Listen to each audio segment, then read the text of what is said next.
Et bonjour à tous, merci à vous d'être là pour cette nouvelle vidéo. Aujourd'hui, je vous présente mon book haul du mois de septembre, donc plutôt de mi-septembre parce que je vous en ai fait un qui courait du mois d'août à mi-septembre. Donc comme d'habitude, j'ai découpé ça en 3 piles. Il y a mes cadeaux, mes achats et mes services de presse que je reçois dans le cadre de mon travail. Voilà, comme je suis libraire, je préfère le préciser pour ceux qui ne le savent pas. Donc on va commencer pour les cadeaux. Donc j'ai reçu de la part de India, une de mes papoteuses, donc qui fait partie du club de lecture Les Papotages Livresques, ce manga, Le Gros Chat et la Sorcière Grincheuse, de Hiro Kashiwaba aux éditions Doki Doki. C'est un manga qui me faisait de l'œil dès sa sortie, on se demande pourquoi. Est-ce que ça serait parce qu'il y a un chat? Et c'est vrai que du coup je l'avais mis sur ma wishlist et je l'avais pas encore acheté et je suis hyper contente qu'elle me l'ait offert. J'aime beaucoup. Il va rejoindre ma collection des nombreux mangas que j'ai sur le thème des chats. J'en ai quelques-uns quand même, on va pas se mentir. Donc voilà, je suis hyper contente. J'espère juste que c'est pas une série qui va être hyper longue. Parce que les mangas, moi j'aime bien quand ils font 5, 6, 7 tomes. 10 pour le carnet de l'apothicaire, ça me va, sachant qu'il y en a 11 pour l'instant. Voilà, après moi les séries où il y en a 20, 30, j'ai peur de me lasser et puis il faut les stocker. Donc voilà, j'espère vraiment que ça sera pas une série hyper longue. Et ensuite, j'ai reçu de la part de Pamela, Murmure de l'océan de Ophélie Duchemin aux éditions Plume Blanche. Donc j'ai reçu ce livre dans le cadre de nos partages de box qu'on se fait pour la saison. Donc là, c'était la saison de l'été. Donc avec tout ça, j'ai eu pas mal de choses en rapport avec l'univers maritime. Et c'est un livre que je n'ai jamais lu, je n'ai jamais lu cette autrice surtout. J'ai déjà lu les éditions Plume Blanche il y a peu avec un livre qu'elle-même m'avait offert, donc que Pam m'avait offert. Donc à voir, apparemment ça peut être lu indépendamment. L'autrice avait sorti Rose éternelle juste avant, qui était une réécriture de conte de La Belle et la Bête. Et là on est sur une réécriture de conte de Ariel la petite sirène. Bah la petite sirène, vous l'avez pas deviné. Hein. Donc voilà, c'est un beau bébé, il fait 530 pages et Plume Blanche amortissent les marges. Donc il va me falloir un petit peu de temps pour bouquiner celui-ci. Ensuite mes achats. Et bah comme vous pouvez le voir, la pile est petite. C'est un achat d'occasion que j'ai fait. Il s'agit des Dames Pirates de India Holton aux éditions J'ai lu. Pourquoi je l'ai acheté? Bah tout est dans le titre. Une Dame Pirate. J'adore la piraterie, tout ce qui est pirate. Donc voilà, j'ai vu celui-ci qui était en occasion. Je me suis dit bon, allez, pourquoi pas. Il fait 375 pages. Parfait pour une petite lecture cocooning, je pense. La couverture est très jolie. Je la trouve très douce, ouais, très, pas pirate, mais très régence. Voilà, j'aime beaucoup. Donc, je trouve que j'ai été littéralement très raisonnable. En sachant que nous sommes début octobre et qu'il y a plein de belles sorties qui sont prévues pour ce mois-ci. Je vais pas être raisonnable longtemps, en fait, très clairement. Je vous ai déjà parlé 2 fois du Bernard Minier, Secret d'écriture que je voulais acheter. À côté de ça, il y a le nouveau Agnès Martin-Legan qui est sorti également, qui me fait de l'œil. Il y a pas mal d'imaginaire, il y a plein de livres, donc je suis raisonnable pour l'instant. Et ensuite, mes services de presse. Donc j'ai reçu de la part de Lumen, Jamais un héros de Vanessa Laine aux éditions Lumen, donc c'est le tome 2. Le premier tome est Seul un monstre que je n'ai pas encore lu, mais qui va être dans ma pile à lire prioritaire que je vais constituer pour les prochains mois. J'aimerais lire les premiers tomes de livres dont la suite sort bientôt, que j'ai dans ma pile à lire, pour voir si je continue ou pas la saga. Voilà. Donc là j'avais demandé, parce que des retours que j'ai eu sur Seul un monstre, notamment de Pauline, qui est une personne, une amie, qui a les mêmes goûts littéraires que moi, et qui a adoré et qui attendait cette sortie avec impatience, je me suis dit que je prenais pas trop de risques. Mais je voudrais pas faire ça systématiquement, donc mon but c'est de lire donc Seul un monstre bientôt. J'aimerais lire aussi de Parker, je le vois pas là, c'est un beau livre que j'avais acheté avec du jaspage en collector. Je vous mettrai la couverture à côté, et le tome 2 est annoncé pour début novembre, donc j'aimerais bien le lire avant pour être sûre d'acheter le deuxième, je ne veux pas l'acheter pour rien. Ensuite, j'ai reçu des éditions L'Archipel, Black Summer de M.W. Craven. C'est un tome 2, j'avais reçu le premier tome aussi en service de presse, mais je crois que je l'ai donné à une de mes collègues. Il va falloir que je regarde. Donc ça me donne vachement envie. Déjà l'ambiance, on est un peu Écosse, Lande, voilà, un peu glauque. J'aime bien. À voir quand est-ce que je le lirai, parce que bah, comme pour les autres, j'ai pas forcément le temps. Mais je pense que ça peut être la bonne période pour lire ce genre de livre. Même si dehors il fait 27 degrés, voilà, qu'on est le 4 octobre. Il fait encore beau, mais moi j'ai envie d'un peu l'ambiance spooky de l'automne. Au moins d'Halloween. Ensuite, j'ai reçu Les Papillons Noirs de Gabriel Katz sous le pseudo de Maudit, oui Maudit, aux éditions Le Livre de Poche. C'est un livre dont j'ai eu de très très bons échos, de très bons retours. Il avait été l'objet d'une adaptation en série sur Arte que je n'ai pas vue. Donc je pense que je lirai d'abord celui-ci avant de voir la série. Et j'aime beaucoup la couverture. Elle est un peu... on voit là, donc c'est des gens, leur tête, ça fait des ciseaux et il y a des yeux dans le papillon. C'est assez original. Au revoir. J'ai également reçu, le même jour que celui-ci, Le Royaume perdu de Giacometti Ravenne, toujours aux éditions Livre de Poche, donc c'est le dernier qui est sorti en poche. J'ai déjà 2 livres de Giacometti Ravenne dans ma bibliothèque à lire.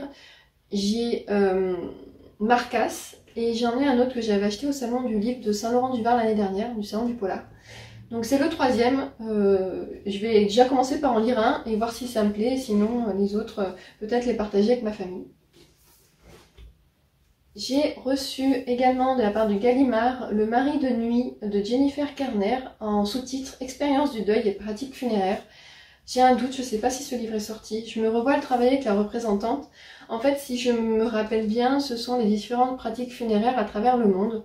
Et ça avait l'air hyper intéressant et ce qui m'avait attiré dans ce qu'on m'avait expliqué, c'est le fait que le deuil ne soit pas vu de la même façon dans les pays, dans les cultures, que la mort n'était pas tout le temps une fin en soi et que parfois c'était célébré de façon beaucoup moins tragique que chez nous. Voilà, parce que chez nous c'est quand même très très très triste. Comme partout, hein, je veux dire quand on perd quelqu'un, voilà, c'est très triste. Mais les célébrations, dans certains pays sont quand même un peu plus joyeuses. On va dire, elles font plus honneur aux décédés qu'un apitoiement tout autour. Voilà, je sais pas si... Donc il m'intéresse grandement, il fait 210 pages, donc je pense que c'est un livre qui va se lire assez vite, mais je pense le lire petit à petit en fait, lire des chapitres par-ci par-là. J'ai reçu de la part de Kalman Levy Les Petits Meurtres du Tricot Club de Sylvie Baron. Donc c'est un cosy mystery qui se passe de mémoire en Auvergne, parce que ça se passe à Saint-Flour. J'avais lu de cette autrice Le Cercle des Derniers Libraires, qui m'avait laissé une impression assez mitigée, parce que j'avais trouvé que les personnages étaient très très caricaturaux. À voir si je retrouve cette sensation dans celui-ci. Je pense que ça sera le dernier que je lirai de l'autrice si ça me convient pas. Voilà, je lui laisse encore une chance, parce que peut-être que c'est juste moi qui étais passée à côté, ce qui arrive. Et peut-être que c'était pas le bon moment pour le lire. Donc voilà, en plus la couverture, je la trouve géniale. Donc je vous en dirai plus quand je l'aurai bouquiné. Après, de la part des éditions Récamier, j'ai reçu Armand Delpierre, Peine capitale, donc qui est un polar qui se passe plutôt dans tout ce qui est urbain, cyberdéfense, voilà, police de banlieue. Récamier, c'est un nouvel éditeur, notamment, il va y avoir notamment Karine Gibel qui va être publiée chez cet éditeur.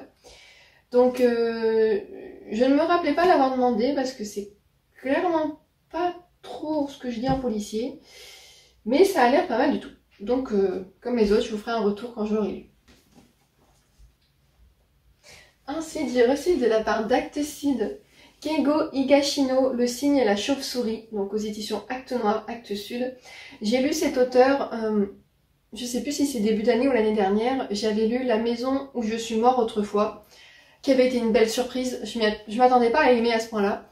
Et du coup, quand la représentante m'a dit qu'il y en avait un nouveau qui sortait, voilà, je ne pouvais que le demander.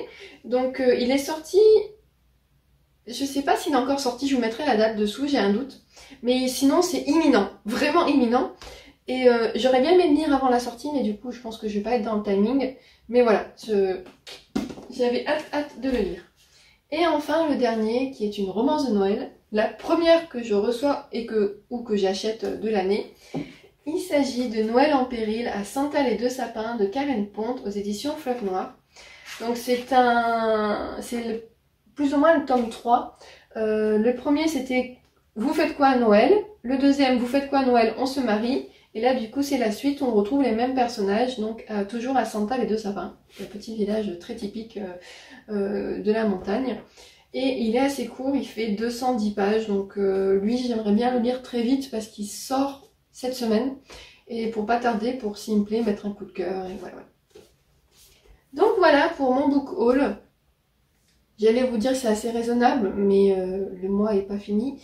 Et j'ai pas dit mon dernier mot en matière d'achat. Voilà. On ne se refait pas. J'ai toujours autant de livres à lire, toujours autant de livres qui me plaisent. La pile à lire prioritaire que j'ai constituée pour la rentrée, j'ai presque lu la moitié de ce que j'avais sélectionné. J'avais fait une sélection de 14, je suis en train de lire le 6e, voilà. Je ne sais pas si je vais arriver à aller continuer jusqu'au bout parce qu'il y avait des lectures que j'avais envie de faire par rapport à, du coup, à l'automne, donc je vous ai montré ici. Et il y a aussi d'autres que j'ai envie de lire qui sont là. Les premiers tomes que j'ai envie de lire, vu que les tomes 2 sortent, voilà, tout, plein de projets de lecture. Donc on verra bien ce que ça donne. Sur ce, d'abord, avant de vous remercier, qu'est-ce que vous avez eu, vous, en septembre, reçu, acheté, occasion, neuf? Est-ce que vous avez lu certains que je vous ai présentés là, en sachant que c'est beaucoup des nouveautés, donc vous les aurez peut-être pas déjà lus, mais je pense notamment peut-être aux sorties poche, ou voilà, n'hésitez pas. Donc là, dans ce qui est là, pour le coup, il n'y a vraiment rien qui est sorti en poche, ou qui va sortir prochainement, à part ces trois-là. Parce que ça, c'est trop récent. À savoir qu'une sortie d'un livre en format poche, c'est en principe 1 an après la sortie d'un grand format. En sachant qu'en principe, la sortie poche d'un livre se fait 1 an après sa première parution. Mais des fois, ça peut être un peu plus court et des fois, c'est un peu plus long. Je pense notamment à Agnès Martin-Lugan, qui, par exemple, cette année, son nouveau roman est sorti le 28 septembre et La Déraison, qui était son avant-dernier roman, est sorti en poche à ce moment-là. Ils ont fait une synergie de sortie. Mais s'ils avaient respecté le délai d'1 an, le poche serait sorti plus tôt. Donc voilà, des fois c'est soit 1 an, soit ils font une synergie avec une nouveauté de l'auteur. Donc voilà. Sur ce, je vous remercie comme d'habitude d'avoir regardé cette vidéo et je vous dis à très bientôt.